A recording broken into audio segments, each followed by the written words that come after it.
کېدله درته راغلم صفتونه دې کېدله درته راغلم ستړی مه سې انارګله درته راغلم او د ارغن مستو څپو ته مې زړه سوی د ارغن مستو څپو ته مې زړه سوی فیضي ځکه د هلمنده درته راغلم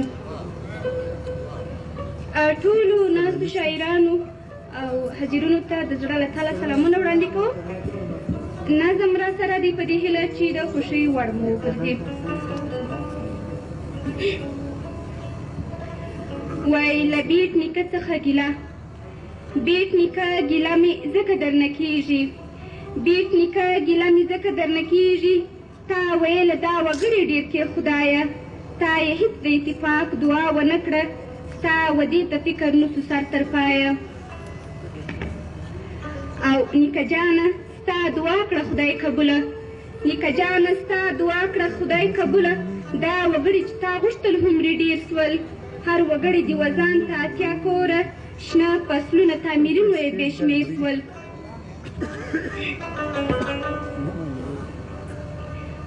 او نیکه جانه هر سړی د ځانه من سو نیکه جانه هر سړی د ځانه من سو د غرور ماڼۍ رسي تر اسمانه نه د چا خبره اوري نه یې غواړي هېڅ خبره نه رسېږي تر وجدانه او نیکه جانه تا چې ډېر وګړي غوښتل نیکه جانه تا چې ډېر وګړي غوښتل دا دې ډېر سول دا دې زیات سوله وګړي مګر هو د اتفاق څخه محروم دي په خپل منځ کې پر ملا مات سوله وګړي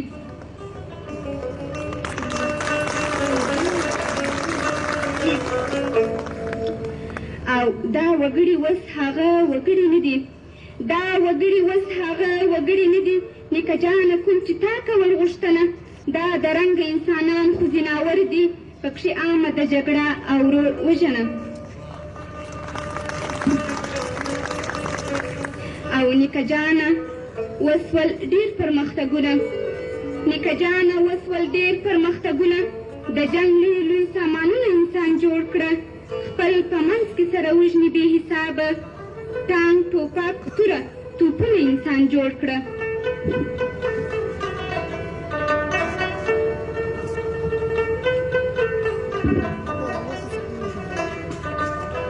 او نیکه جانه انسانیت کډه اخیستې نیکه جانه انسانیت کډه اخیستې انسانانو د وحشت لاره نیولې د یو بل د تن په غوښو ګزاره کړي هر وګړي د غربت لاره نیولې او نیکه جانه هر څه بل ډول روان دي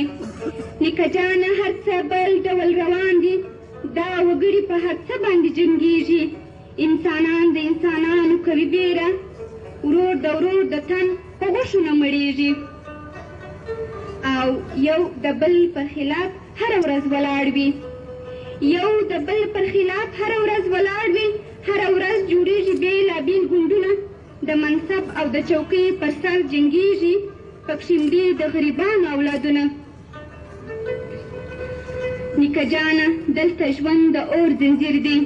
نیکه جانه دلته ژوند د اور زنځیر دی انسانان تړي په ځان پسې بمونه په دې نیت چې هورې ده ته انتظار دي د مظلوم په وینو سره کړي سړکونه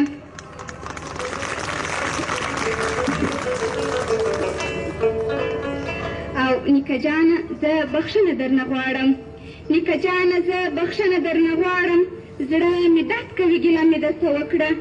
دا پر موږ چې څه تېرېږي نیکه جانه فیضي نن هغه کیسه مې درته وکړه او فیضي نن هغه کیسه مې درته وکړه د توجه نه مې یو جهان ته شو